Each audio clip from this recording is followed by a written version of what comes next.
My aloof roommate is physically linked to my water cup. I twist the cap and he groans. I take a sip and he licks his lips. But when I poured bubble tea into it and took a few hard pulls on the straw, he lunged at me and snatched the cup away. Don't suck. My cheap plastic water bottle hit the dorm floor and shattered. Great. My roommate, Sebastian, slid a drawer open and pulled out a cup. Here, take this. It was a glass tumbler. High quality stuff. It had these transparent purple lavender flowers swirling around the glass. The lid had a small, tight silicone hole tailored for a straw. It looked brand new. Pristine. I was honestly a little shook. Thanks, man. He avoided my eyes, turning his back to me to focus on his gaming rig. I carefully twisted the lid open. Immediately, a suppressed, low groan came from Sebastian's direction. I poured some warm water in and took a sip.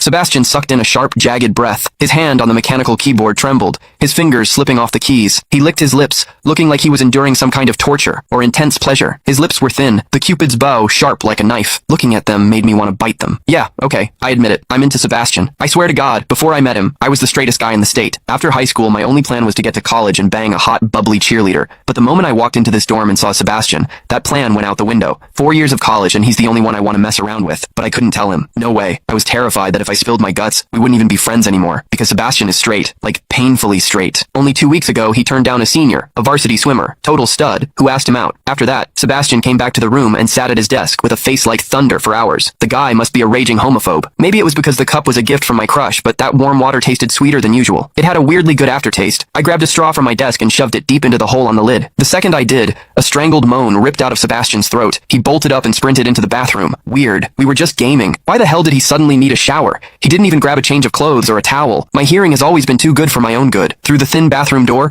I heard whimpery, muffled sounds. Soft, hot, suppressed. As a dude, I knew exactly what that sound was. He was jerking off. When I get horny, I usually wait until lights out and hide under the covers like a rat. But Sebastian, it's the middle of the damn day and he just goes for it? Talk about high testosterone. Sebastian is gorgeous. He's got that cold, don't touch me vibe, but his eyes are sharp, almost like a fox. He looks like a priest who's secretly a sinner, tempting as hell. I've heard people say his smile is killer, but I've never actually seen it. Sitting there, I couldn't help but picture what was happening behind that door. That aloof, icy face flushed with heat, his lean, muscular body, the veins popping on the back of his hand as he gripped himself. Does he keep that cold expression even when he's beating his meat? My thoughts were getting way too dirty. My face felt hot. After a long time, I heard a final, guttural grunt from the bathroom. The door clicked open, and Sebastian walked out. His face was bright red, a sheen of sweat glistening on his forehead. There was a visible tooth mark on his lower lip where he'd bitten down too hard. He walked straight to his wardrobe, grabbed fresh clothes, and went right back into the bathroom. Then the shower turned on. Okay, now he was actually cleaning up. The mental image of him panting in there made my throat dry. I grabbed the glass tumbler again and chugged a few large gulps. The water in the bathroom stopped, then started again. It took him forever to come out. When he finally did, he looked at me with this weird, resentful glare. Strange. Was I imagining things? Sebastian sat back down to game, and I poured myself another refill. I wasn't really thirsty anymore. Click the link in my bio to get the full story for free.